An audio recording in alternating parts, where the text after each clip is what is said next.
C'est avec fierté et plaisir que je vous accueille ce soir à la médiathèque Centre-Ville pour célébrer ses 30 ans d'existence.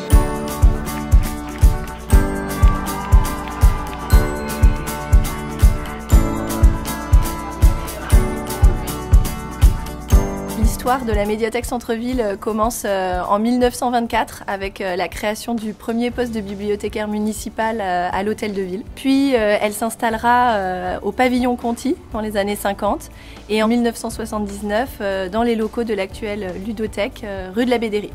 C'est le 18 mars 1994 qu'elle ouvre ses portes pour la première fois dans les locaux actuels et c'est le début du réseau des médiathèques ICN avec en 2009 l'ouverture de la médiathèque des Chartreux et en 2014 l'ouverture de la médiathèque du Temps des Cerises au Fort.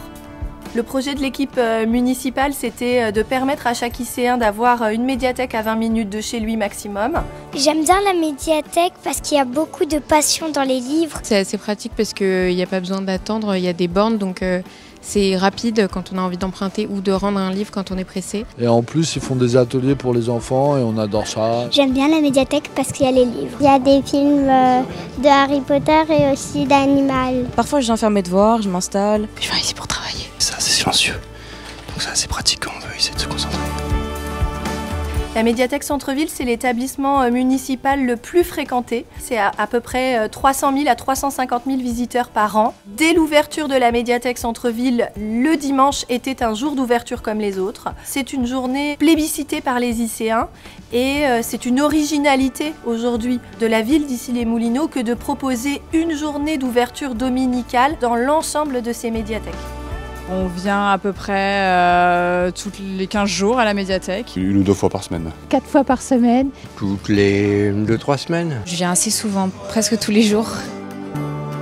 Les partenariats avec les différents acteurs culturels ou éducatifs du territoire sont très larges, aussi bien avec l'éducation nationale pour les accueils de classe qu'avec les crèches, puisque les bibliothécaires se déplacent dans certaines crèches pour y lire des albums pour les tout-petits, mais accueillent aussi des professionnels des crèches pour qu'elles viennent faire leur marché et ensuite lire elles-mêmes aux enfants.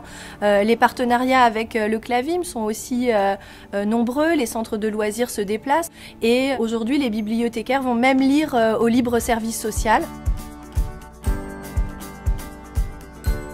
Dès 1994, on y emprunte des CD, ce qui à l'époque est complètement nouveau, des VHS, alors ça parle plus à grand monde aujourd'hui, mais à l'époque c'était incroyable de pouvoir emprunter des VHS. On innovait avec notre premier accès à Internet gratuitement en 1995. On trouvait très peu de médiathèques qui proposaient un accès à Internet, voire aucune. Aujourd'hui, on innove et on surprend avec les instruments de musique qui sont proposés au pré. On est en train de créer une collection d'instruments de musique dédiés aux enfants et on a déjà presque une 60aine d'instruments de musique proposés aux adultes.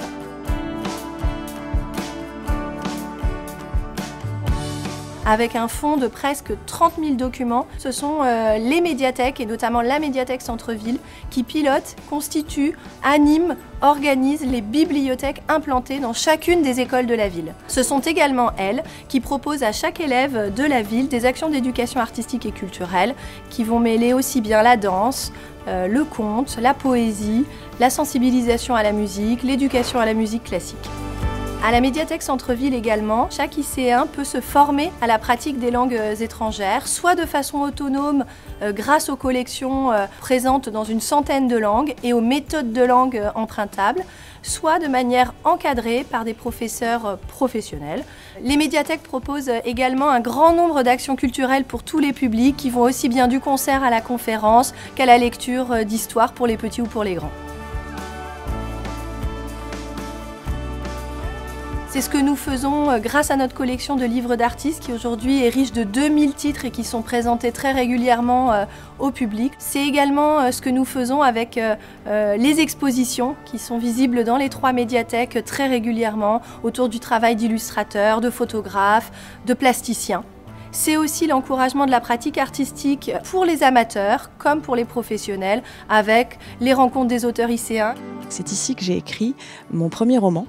un polar qui est sorti en 2022 aux éditions Robert Laffont, qui s'appelle La 7e diabolique. Un jour, j'ai découvert la médiathèque, j'ai découvert les espaces de travail de la médiathèque et je me suis rendu compte que c'était un véritable refuge en fait pour pouvoir se mettre à l'abri des sollicitations des enfants, de la famille.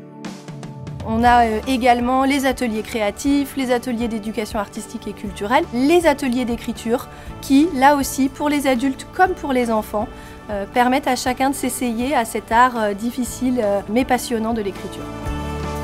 Ce qu'on ressent ici, c'est vraiment une grande énergie et une grande créativité, tant du point de vue des usagers que du point de vue de l'équipe qui anime ce lieu. C'est un grand plaisir de travailler dans cet établissement, à la fois parce qu'il est beau, parce qu'il est riche de ses collections, mais aussi du talent de l'équipe qui l'anime. Et je pense que ça se voit dans le travail qui est fait au quotidien et qui est proposé aux ICA.